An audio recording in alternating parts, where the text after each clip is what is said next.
always a little scary. Yeah, that's not a good thing. Well, look at that. Good morning. It's Wednesday, January 29th, and looks like we are live now here at the House Transportation Committee. And apologize for being 15 minutes behind as our morning event went a little longer, but we will jump up and go moving forward for hearing about civil rights, labor compliance, and equity. And Colleen Montague, all yours. Welcome. Good morning. Thank you. My name is Colleen Montague. I am the director of our Civil Rights Bureau at the Agency of Transportation. So good morning. And I am going to share my screen, I believe. Just trying to see if I can get this to share.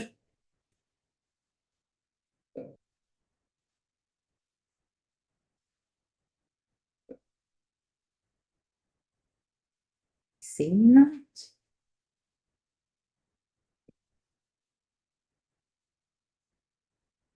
Not doing that.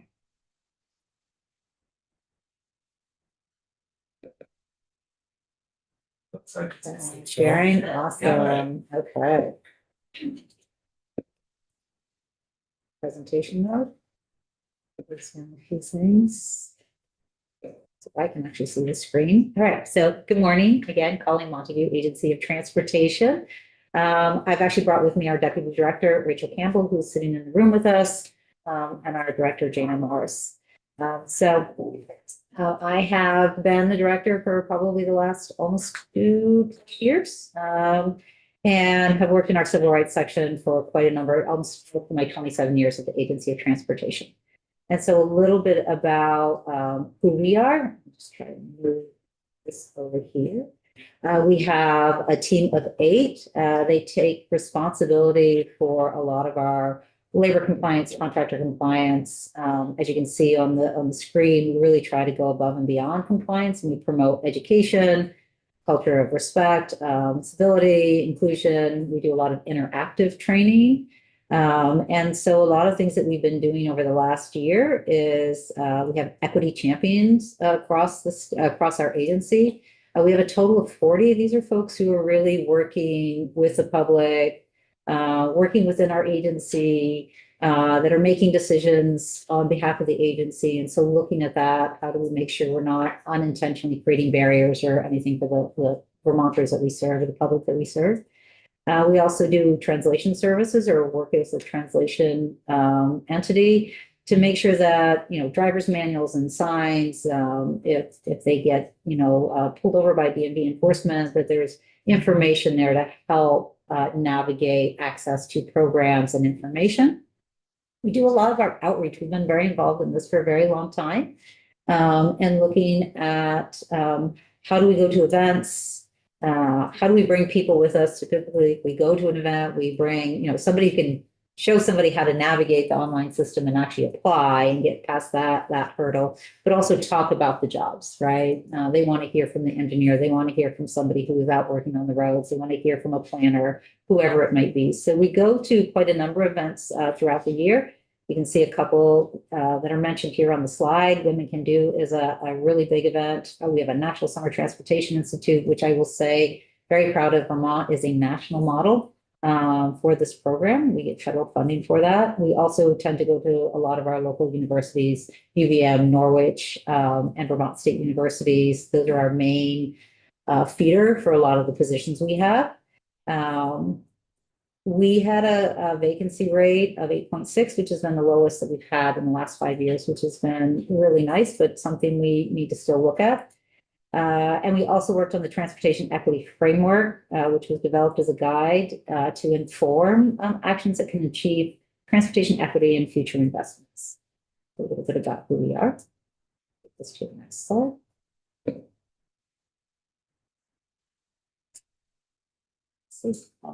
It's over here, sorry, apologies.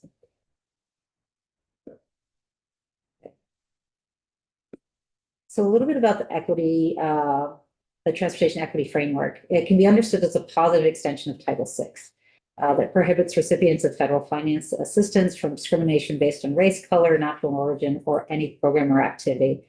And And we worked with our policy and planning folks, we worked with public transit, we worked with people within our agency and a consultant to really look at our practices and look at, so how do we, summarize our equity efforts?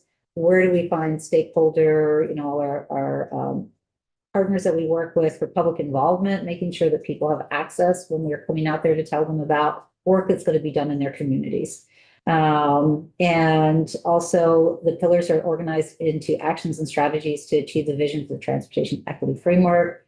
And we implemented the plan that identifies the key foundational actions and the sequence of recommended strategies. So that's something we've been working on over the last almost year plus with some really great success. And the idea is to really be looking at, rectify past discriminations of things that maybe, in our history, long-term history that has maybe had some inequities based on it. But we also ensure representation in the decision-making, right? That different people who are going to be impacted by whatever the change might be in their community or activity. And then just really build that sort of strong diversity, equity, inclusion across network and state government. And so we really look at that, like how do we be respectful, civil, see people where they're coming from and understand a lot of that. And then my last slide is really just a little bit about some of the numbers of things that we've done. I mentioned that we're very involved in our recruitment and outreach. So in the last year, the Agency of Transportation has onboarded 146 new employees. We actually call, if they've been in state government and they are new to us, we still have an onboarding process for them. So they may have transitioned from another state agency. We have 10 on-the-job trainees, graduates. They are members of the contractors workforce. They're identified at the time we go out to contract, that there are really great training opportunities on that contract. And we work with a contractor to kind of support them and help inform that industry and give people the tools and resources so they can be successful in that industry. And we currently have 2 that are enrolled, but their projects maybe have not started yet. We also received some funding to get commercial driver's license vehicles for people who are interested in working in this industry. And so this past year, we had 20 who received their permits and 18 which actually received their CDL licenses. And our hope is they're either coming to us or that they're going to the contracting workforce, right? Or they're part of that transportation infrastructure in and around Vermont. As I mentioned, we do language translations. And so there are 14 languages, the most populous languages used in Vermont.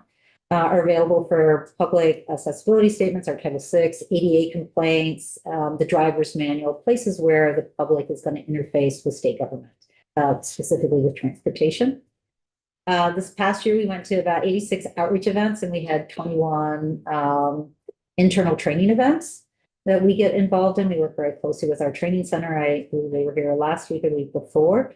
And that whole embedding, pre-supervisory leadership training, they're managing people. How do they do that well? And understand all the different ways people communicate and all those things that come into that. And our National Summer Transportation Institute that I mentioned, that we served last year, 25 middle school students and a total of 20 preschool students. Which was an amazing event. I just realized what I did not put in the slide was because of the flood the year before, we were able to, several of the high school students were sent home. We were able to offer, I think it was about 15 of those students, an opportunity to come back and redo and get to see the parts of the program that they did not get to see when they had to evacuate. So that was a real world lesson. Unfortunately, and I have to say our host, Vermont State Colleges, did an amazing job with connections with and advice from our agency on what to do and how best to get those students home safely. And that is the main part of my presentation. I believe I can stop sharing. Representative Burke has a question for you. Yeah, I'm just curious, reading about the transportation equity framework, how that might be impacted or not by recent pronouncements from the. I think we're still at that early stage of knowing and understanding what's going to happen. So I think we're waiting to get informed and see what happens. if you think about the true impact of the transportation equity framework, it's really looking at the customers that we serve and how do we make sure we are not unintentionally putting up barriers for access to services or work in their communities, whatever that might be. So I think it's really, we're at that point right now where it's stay tuned and we'll see what happens and what impact that has on us in Vermont.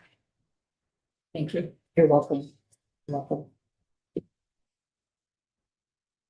I'm sorry, Representative Couch was next, and Representative Keith. Can you just say what happens at the National Summer Transportation Institute? What kind of things do you? Absolutely, yeah, it's an amazing, so the idea is to introduce students to transportation related fields, everything from flying a plane. So we work with Vermont Flight Academy, they get to go up a plane. We've taken them to beta. So they get an opportunity to see how that all works together and new technology that's coming. We do a VTrans day where they really get to come and they get to, be in and around our equipment, see what it's like to use an excavator. We do sort of a texting and driving activity where we use a golf cart and they get an idea of what it's like to text in a very safe environment, what that looks like. They get timed. They hit traffic cones and those are, they're penalized. It could be a person, a child, whatever, just telling them that, informing them. We have some of our engineers who do like crash test dummies. So they'll build a car, a vehicle, and then they will have some eggs in it and they will run it down a ramp and hopefully the egg does not crash, right? Because they built the car well as well. We do critter crossings to get an idea of what it's like in Vermont to, it's a beautiful state and we have a lot of animals in it, but we also need to get from A to B. And how do we not impact their their homes and their mating, right? And so that they have access. So we have people who come in and talk about that. We use a few simulators. So they really get a gamut of so many different things. We've even done scavenger hunts with them in the past where they use the technology that we would use to find our culverts. And they kind of go around campus trying to find things, right? So it's a very interactive. We've had some amazing students over the years. They love it. The counselors also get to learn a lot. So it's fun. And I think it energizes our agency as well. I find that anybody we've asked to be part of it, they're so excited when they come back all pumped up, and they're so proud of the work they do. And that just speaks volumes. Which is great. You're welcome. Yeah, it's a fun program.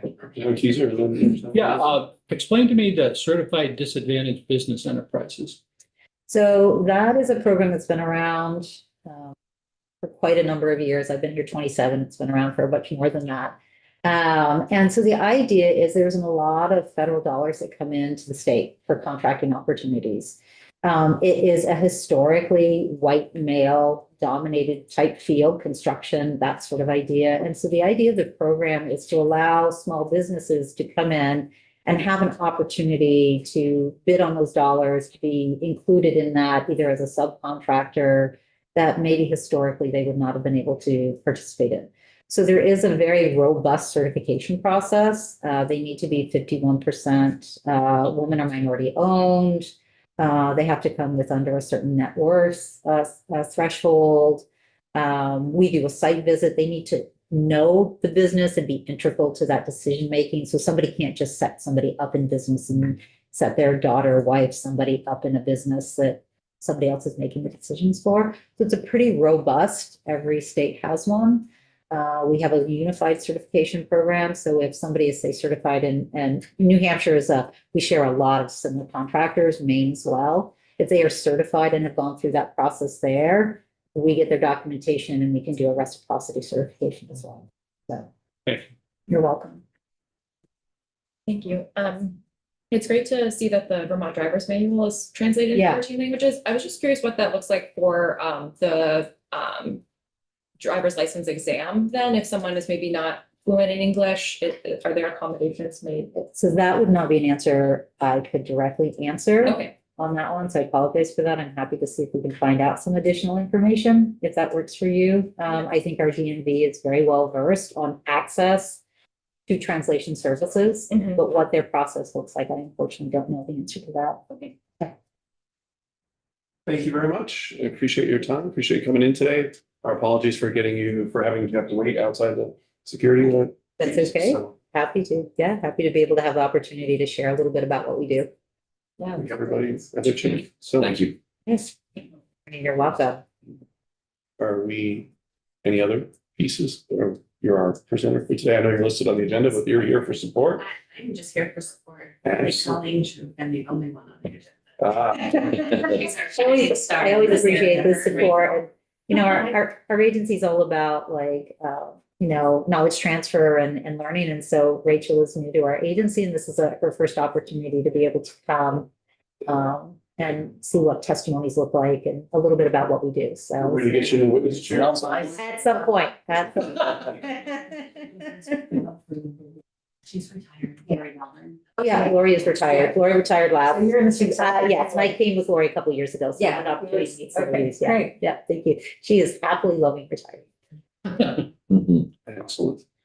So for the committee, we're going to head into a break for this morning. The Senate Transportation Committee is going to join us online for the next section, which is Secretary Flynn and his entire crew will be here to outline the big picture on the budget that was presented yesterday, which includes the two large books that are on your desk. And Secretary and his team will spend the next hour from 11 to 12 kind of walking through the high level. And then we'll have each piece broken down thereafter, and you'll have your chance to ask questions and dig in further to that. I highly recommend that as all him and all of his lieutenants come in, that's an opportunity to build a relationship in particularly areas that you have interest in that you want to dig a little further into.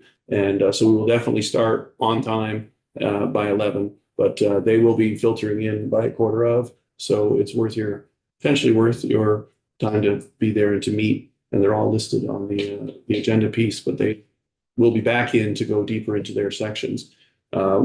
We will then at some point have a few minutes to talk about these two huge binders that are on your desk. So and again, thank you for your time and the rest of it. We will be starting on time at 11. So make sure we're in our chairs a few minutes early and see if we can get through our technical difficulties. And we are adjourned for this portion.